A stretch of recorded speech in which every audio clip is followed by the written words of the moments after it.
ಮತ್ತೆ ಭಾಗ್ಯಲಕ್ಷ್ಮಿ ಬಾಂಡ್ ಯೋಜನೆ ಶುರು ಮಾಡಲಿಕ್ಕೆ ಯಡಿಯೂರಪ್ಪನವರು ತಯಾರಿಯನ್ನ ಮಾಡ್ಕೊಳ್ತಾ ಇದ್ದಾರಂತೆ. ಬಜೆಟ್ ನಲ್ಲಿ ಯೋಜನೆ ಜಾರಿ ಬಗ್ಗೆ ಘೋಷಣೆ ಮಾಡುವಂತ ಸಾಧ್ಯತೆ ಇದೆ ಅಂತ ಹೇಳಲಾಗ್ತಾ ಇರುವಂತದ್ದು. ಯಡಿಯೂರಪ್ಪನವರು ಉಪಮುಖ್ಯಮಂತ್ರಿ ಆಗಿದ್ದಂತಹ ಸಂದರ್ಭದಲ್ಲಿ ಯಶಸ್ವಿಯಾದಂತಹ ಯೋಜನೆಗಳಲ್ಲಿ ಭಾಗ್ಯಲಕ್ಷ್ಮಿ ಕೂಡ ಒಂದು. ಯಾಕೆಂದ್ರೆ ಒಂದು ಸೈಕಲ್ ಭಾಗ್ಯ, ಇನ್ನೊಂದು ಭಾಗ್ಯಲಕ್ಷ್ಮಿ ಯೋಜನೆಯನ್ನ ಘೋಷಣೆ ಮಾಡಿದ್ರು. ಯಡಿಯೂರಪ್ಪನವರು ಹಣಕಾಸು ಸಚಿವರಾಗಿದ್ದಂತಹ ಸಂದರ್ಭದಲ್ಲಿ ಬಜೆಟ್ ಅನ್ನ ಮಂಡಿಸಬೇಕಾದ್ರೆ ಕಾಂಗ್ರೆಸ್ ನಿಲ್ಲಿಸಿದ್ದಂತ ಯೋಜನೆಗೆ ಮತ್ತೆ ಚಾಲನೆಯನ್ನ ನೀಡುವಂತ ಸಾಧ್ಯತೆ ಇದೆ. 2007ರಲ್ಲಿ BSY ಜಾರಿ ಮಾಡಿದಂತ ಯೋಜನೆ ನಂತರ ಬಂದಂತ ಕಾಂಗ್ರೆಸ್ ಸರ್ಕಾರ ಬಾಂಡ್ಗಳನ್ನ ವಿತರಿಸ್ತಾ ಇರಲಿಲ್ಲ. ಮತ್ತೆ ಯೋಜನೆ ಶುರು ಮಾಡೋದಾಗಿ BSY ಈ ಒಂದು ವಿಚಾರಕ್ಕೆ ಸಂಬಂಧಪಟ್ಟಂತೆ ಶಪಥವನ್ನ ಮಾಡಿದ್ದಾರಂತೆ. ಬಿಜೆಪಿ ರಾಜ್ಯಾಧ್ಯಕ್ಷರಾಗಿದ್ದಾಗ BSY ಈ ಒಂದು ವಿಚಾರಕ್ಕೆ ಸಂಬಂಧಪಟ್ಟಂತೆ ಇಲ್ಲ ಮತ್ತೆ ಜಾರಿ ಮಾಡೇ ಮಾಡ್ತೀವಿ, ಬಿಡೋದಿಲ್ಲ ನಾವು ಅಧಿಕಾರಕ್ಕೆ ಬಂದ್ರೆ ಅಂತ ಹೇಳಿದ್ರು. ಆ ಪ್ರತಿಜ್ಞೆಯಂತೆ ಇದೀಗ ಯೋಜನೆಗೆ ಮರುಚಾಲನೆಯನ್ನ ನೀಡುವಂತ ಸಾಧ್ಯತೆ ಇದೆ. ಅಂದ್ರೆ ಅದನ್ನೇ ಮುಂದುವರಿಸಲಿದ್ದಾರೆ. ಬಜೆಟ್ ನಲ್ಲಿ ಭಾಗ್ಯಲಕ್ಷ್ಮಿ ಯೋಜನೆ ಘೋಷಣೆ ಮಾಡುವಂತ ಸಾಧ್ಯತೆ ಇರುವಂತದ್ದು. ಯಾಕಂದ್ರೆ ಇಲ್ಲಿ ಪ್ರಮುಖವಾಗಿ ಹೆಣ್ಣು ಮಕ್ಕಳು ಹುಟ್ಟಿದಂತ ಸಂದರ್ಭದಲ್ಲಿ ಈಗ ಆಲ್ರೆಡಿ ನೀವು ಕೂಡ ನೋಡ್ತಾ ಇದ್ರಿ, ಹೆಣ್ಣು ಇದೆ ಅಂತ ಹೇಳಿದ್ರೆ ಸಾಕಷ್ಟು ಹೆಣ್ಣು ಭ್ರೂಣ ಹತ್ಯೆ ಆಗಿರ್ಬೋದು, ಹೆಣ್ಣು ಮಕ್ಕಳನ್ನ ಕೊಲ್ಲುವಂತ ಕೆಲಸಗಳು ಈ ರೀತಿಯಾಗಿ ನಡೀತಾ ಇತ್ತು.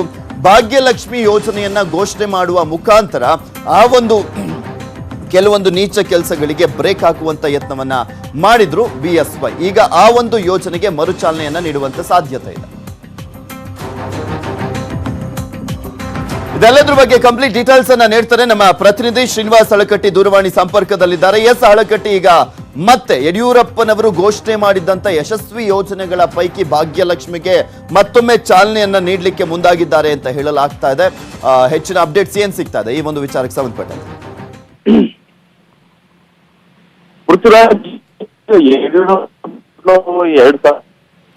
ಭಾಗ್ಯಲಕ್ಷ್ಮಿ ಯಡಿಯೂರಪ್ಪನವರ ಒಂದು ಮಹತ್ವಾಕಾಂಕ್ಷಿ ಯೋಜನೆ ಇದಾಗಿತ್ತು.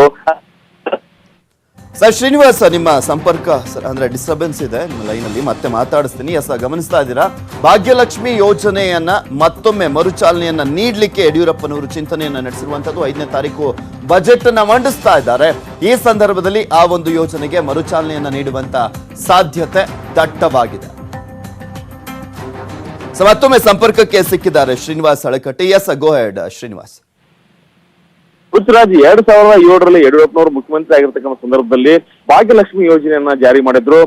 ಆದ್ರೆ ಈ ಭಾಗ್ಯಲಕ್ಷ್ಮಿ ಯೋಜನೆಯಿಂದ ಯಡಿಯೂರಪ್ಪನವರ ಅಂದಿನ ಒಂದು ಸರ್ಕಾರ ಆಗಿರ್ಬೋದು ಮತ್ತು ಯಡಿಯೂರಪ್ಪನವರ ಒಂದು ಖ್ಯಾತಿಯನ್ನ ಪಡೆದಿದ್ರು ಅಂತ ಹೇಳ್ಬೋದು. ಅಷ್ಟೇ ಅಲ್ಲ, ಒಂದು ಮಹತ್ವಾಕಾಂಕ್ಷಿ ಯೋಜನೆ ಕೂಡ ಇದಾಗಿತ್ತು. ಅಂದ್ರೆ ಅಂತಿಮವಾಗಿ ಕಾಂಗ್ರೆಸ್ ಸರ್ಕಾರ ಏನ್ ಅಸ್ತಿತ್ವಕ್ಕೆ ಬಂದಿತ್ತು, ಕಾಂಗ್ರೆಸ್ ಸರ್ಕಾರ ಯಡಿಯೂರಪ್ಪನವರ ಮಹತ್ವಾಕಾಂಕ್ಷಿ ಭಾಗ್ಯಲಕ್ಷ್ಮಿ ಯೋಜನೆಯನ್ನ ಸ್ಥಗಿತ ಮಾಡಿತ್ತು. ಸ್ಥಗಿತ ಮಾಡಿದ್ರೆ ಯಡಿಯೂರಪ್ಪನವರು ಒಂದು ಘೋಷಣೆ ಮಾಡಿದ್ರು, ಮತ್ತೆ ನಮ್ಮ ಸರ್ಕಾರ ಬಂದ್ರೆ ಯಾವ ಯಾವ ಯೋಜನೆಗಳು ನಮ್ಗೆ ನಿಂತಿದೆ ಎಲ್ಲ ಯೋಜನೆಗಳು ಕೂಡ ಜಾರಿ ಮಾಡ್ತೀನಿ ಅಂತಕ್ಕಂಥ ಒಂದು ಮಾತನ್ನು ಕೂಡ ಹೇಳಿದ್ರು. ಹೀಗಾಗಿ ಯಡಿಯೂರಪ್ಪನವರ ಸರ್ಕಾರ ಬಂದಿದೆ. 5ನೇ ತಾರೀಕು ಅವರು ಬಜೆಟ್ ಅನ್ನ ಮಂಡಿಸ್ತಾರೆ. ಬಜೆಟ್ ಅಲ್ಲಿ ಮತ್ತೆ ಅವರು ಭಾಗ್ಯಲಕ್ಷ್ಮಿ ಯೋಜನೆಯನ್ನ ಘೋಷಣೆ ಮಾಡ್ತಾರೆ ಅಂತಕ್ಕಂಥ ಒಂದು ಮಾತುಗಳು ಕೂಡ ಬರ್ತಾ ಇದೆ. ಅಂದ್ರೆ ಯಡಿಯೂರಪ್ಪನವರಿಗೆ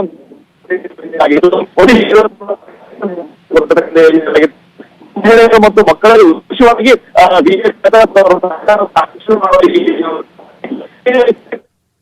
okay thank you Srinivas Halakatti ನಿಮ್ಮೆಲ್ಲ ಡೀಟೇಲ್ಸ್ಗಾಗಿ. ಈ ಒಂದು ಚಿಂತನೆ ಅಂದ್ರೆ ಯಡಿಯೂರಪ್ಪನವರಲ್ಲಿ ಇರುವಂತದ್ದು, ಮತ್ತೆ ಭಾಗ್ಯಲಕ್ಷ್ಮಿ ಯೋಜನೆಗೆ ಬಜೆಟ್ನ ಸಂದರ್ಭದಲ್ಲಿ ಅದಕ್ಕೆ ಅಂತ ಇಂತಿಷ್ಟು ಹಣವನ್ನ ಕೂಡ ಮೀಸಲಿರಿಸುವಂತ ಸಾಧ್ಯತೆ ಇರುವಂತದ್ದು. 5ನೇ ತಾರೀಕು ಬಜೆಟ್ ಮಂಡಿಸ್ತಾ ಇದ್ದಾರೆ. ಭಾಗ್ಯಲಕ್ಷ್ಮಿಗೆ ಮತ್ತೊಮ್ಮೆ ಚಾಲನೆಯನ್ನ ನೀಡಲಿದ್ದಾರಂತೆ. ನೋಡೋಣ 5ನೇ ತಾರೀಕು.